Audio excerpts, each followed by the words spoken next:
बिस्मिल्लाहिर्रहमानिर्रहीम। अल्लाह के नाम से शुरू करता हूँ जो बड़ा मेहरबान निहायत रहम वाला है। अस्सलामु अलैकुम नाज़रीन, उम्मीद करता हूँ कि आप सब लोग खैरियत से होंगे। आप देख रहे हैं हमारा channel Zoya life health care. अगर आपने अभी तक हमारा चैनल सब्सक्राइब नहीं किया तो ज़ोया लाइफ हेल्थ केयर को सब्सक्राइब करना हरगिज़ मत भूलें।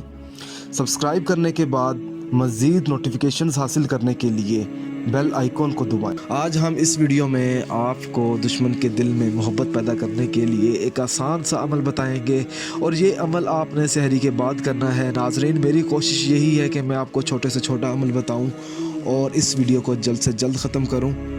अगर कोई ऐसा शख्स है जिसका बहुत बड़ा दुश्मन है, अगर वो नफ़रत ख़त्म करना चाहता है, चाहे शोहर है चाहे बीवी है, जिसके दिल में ज़्यादा नफ़रत है, जो ज़्यादा लड़ता झगड़ता है, जिसकी वजह से आपका घर बर्बाद हो रहा है, तो आप उस मकसद के लिए भी ये अमल कर सकते हैं।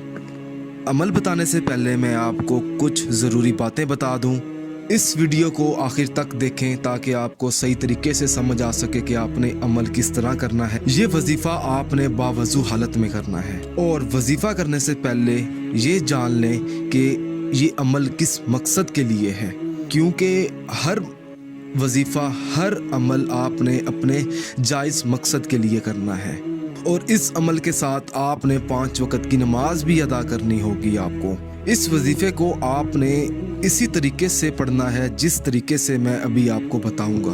आपने करना यह है कि सहरी के बाद आपने सबसे पहले बिस्मिल्लाहिर्रहमानिर्रहीम पढ़नी है अपने सहन में खड़े होकर। 3 दिन आपने ये अमल करना है। बिस्मिल्लाहिर्रहमानिर्रहीम पढ़ने के बाद आपने सूरत इमरान की आखिरी आयत को 21 मरतबा पढ़ना है। उसके बाद आपने एक बार सूरत फातिहा पढ़नी है, एक बार आपने सूरत इखलास पढ़नी है, एक बार आपने सूरत अल-नशरा पढ़ कर दुरूद पाक पढ़ना है आपने। उसके बाद आपने अल्लाह पाक से सहन में ही खड़े होकर दोनों हाथों को उठाकर आसमान की तरफ आपने दुआ मांगनी है। ये अमल आपने 3 दिन इसी तरह करना है। आप जिस शख्स के लिए भी ये अमल करेंगे उस शख्स के दिल में मोहब्बत पैदा हो जाएगी, वो दुश्मनी छोड़ देगा और रमज़ान में ये अमल करने से आपकी दुआ जल्द कबूल होगी इंशाअल्लाह।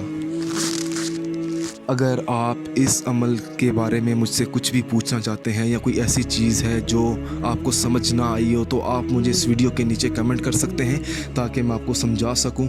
अगर आपको हमारी ये वीडियो पसंद आई है तो इस वीडियो को ज़रूरतमंद लोगों तक ज़रूर पहुंचाएं। जज़ाकल्लाह।